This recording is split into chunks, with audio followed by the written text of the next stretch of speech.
ဒီနေ့22ရက်နေ့စနေနေ့ကဟန်နီရဲ့ဖြစ်ရှင်တဲ့ဆန္ဒတွေရတခုဖြစ်မြောက်သွားတဲ့နေ့လေးဖြစ်ပါတယ်။ဟန်နီရဲ့ဘာဆန္ဒလဲဆိုတာသိချင်ရင်ဒီဗီဒီယိုကိုအဆုံးထိကြည့်ပေးပါဦးနော်။အခုကားရရန်ကိုကြက်နေပါတယ်။ကြက်တဲ့အတွက်ကြောင့်ဒီလမ်းထိပ်မှာကားကိုထားခဲ့ပြီးတော့ချီချင်းလျှောက်လာခဲ့ရပါတယ်။နောက်ဆုံးတော့အင်းရရိတ်တာလန်တွေကဆရာတော်ကြီးရဲ့အကြောင်းကိုရောက်ရှိခဲ့ပါပြီ။ဟန်နီရဲ့ဖြစ်ရှင်တဲ့ဆန္ဒတစ်ခုအကြောင်းပမောက္ခကျောက်ဆရာကြီးကိုအပြင်မှာကိုယ်တိုင်ဖူးတွေးခြင်းတဲ့ဆန္ဒဖြစ်ပါတယ်။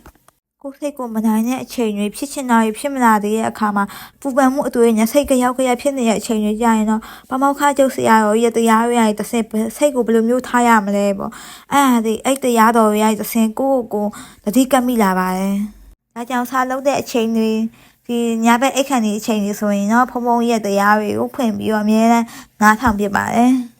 အခုဟန်နီကိုမနေ့ဖက်6နာရီထွက်တာအောင်မှတော့အချိန်မမီတော့ဘူးเนาะအပေါ်ဘက်မှာဆရာရောအပူတော်ခံနေတဲ့အချိန်မှာတက်လို့မရတော့ဘူးလူတွေကအရန်ကိုပြေးနေပြီဒီအပေါက်ကတကားပေါက်ကနေပြန်လှမ်းပြီးတော့ဖူးလို့ရတယ်ပေါ့နော်ဖုံဖုံပြန်ကြသွားတဲ့အခါမှာဒီကပိယာကြီးကနေပြီးတော့လူကျင်တဲ့လူတွေပေါ့နော်ဖုံဖုံရလူကျင်တဲ့လူတွေကိုဝိထုငွေတင်ငန်းတွေကိုလိုက်ပြီးတော့အလူခံပေးပါတယ်မနက်ပိုင်းမှာတေချာမဖူးသွေးနိုင်ခဲ့ရပေမဲ့7နာရီဝယ်မှာဆရာတော်ကြီးတရားပွဲရှိရဲဆိုတဲ့အချိန်မှာဟန်နီတေချာဖူးသွေးနိုင်ခဲ့ပါတယ်မေမေနဲ့ဟန်နီကလူအုပ်ကွဲသွားတယ်ပေါ့မေမေကကြာတော့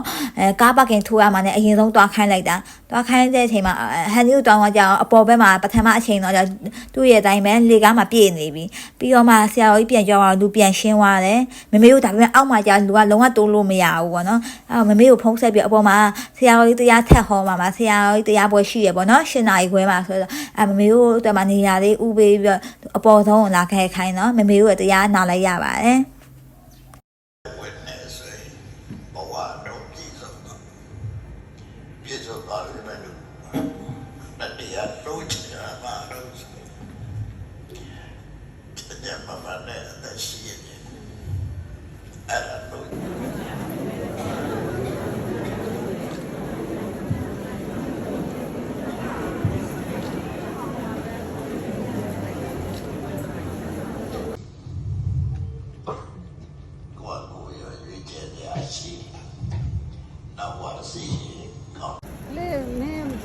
ဖဖိုးရဲ့အလူငွေရဟိုနဲ့ဟို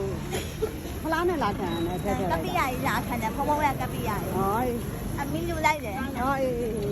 အဲ့ဒီမမီဆန္ဒပြေပါဘာကြောင့်ဆရာတော်ရုပ်သေးဘူးဖူးပါโอเคနေပါလေအလူငွေလဲလူရနော်ဖိုးအတွက်ဖုံဖုံကမီးရဲ့ဟိုလာအစ်တဲ့အေးလေကုသိုလ်ရသွားပြီဖိုးအတွက်ကိုဖိုးအမြောက်ဘူးနော်ဟုတ်ရဲ့ကလေးခုဘက်တို့ကားလာအေးလူခဲ့တဲ့အလူကိုဖိုးခေါ်ပြီးတော့ဖိုးအမြောက်ဝင်ပြီးဖိုးတာတိရပါစေလို့ဆိုတော့နော်နောက်ဖိုးတီးတဲ့မြင်းမြတ်တဲ့ပုံပွားကိုစမ်းနိုင်ပါစေနော်တောင်းပြီဒီ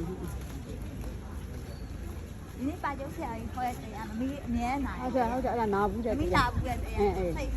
ဒီနေ့ဟောတဲ့တရားနာဒီနေ့ဟန်နီရဲ့ပါကျောင်းဆရာရောအပြင်မှာကိုယ်တိုင်ဖူးသွေးခြင်းနဲ့ဆန္ဒလေးပြေသွားပါပြီဆရာတော်ကြီးကတခါတလေမှရန်ကုန်ကြွားဖြစ်လို့မနေ့ပြန်ကြရင်လည်းဒီပညာဘူမိတက္ကသိုလ်မှာတနည်းကိုနေမနဲ့ပေါ့နော်အဲ့ကြိုင်အပူဇော်ခံမဲကြားပါတယ်အဲ့ဒါကြောင့်ရန်ကုန်ကလူတွေလည်းတွားပြီးတော့ဆရာတော်ကြီးကိုဖူးမြော်လို့ရပါတယ်